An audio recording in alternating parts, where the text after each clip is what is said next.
ఒక రాక్షసుణ్ణి సంహరించి ఒక నగరానికి పేరు తెచ్చిన అమ్మవారు ఎవరో తెలుసా? అమ్మవారి పేరే చాముండేశ్వరి అమ్మవారు.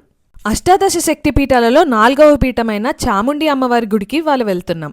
పురాణాల ప్రకారం సతీదేవి కేశాలు ఇక్కడ పడినట్లు నమ్ముతారు. అందుకే దీనిని క్రౌంచపీఠం అని పిలుస్తారు.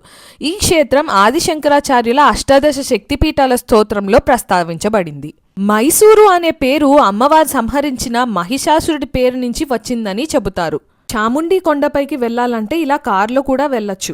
గోపురం చూడండి ఎంత అందంగా ఉందో. ఇలాంటి గోపురం మరెక్కడా చూసుండరు. కొండపైకి చేరుకోవాలంటే మెట్ల దారి కూడా ఉంది. దాదాపు 1000 పైనే ఉంటాయి మెట్లు. దాదాపు 15 ఫీట్ ఎత్తైన ఒక నంది విగ్రహం ఇక్కడ భారతదేశంలోనే ఏకశిలానందుల్లో ఒకటి.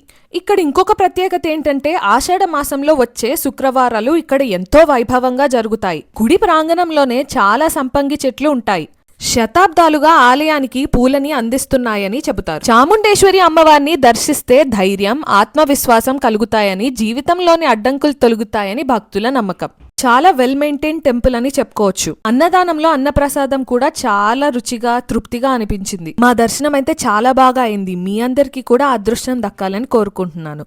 మరొక శక్తిపీఠం వీడియోతో మళ్ళీ కలుద్దాం. Bye bye.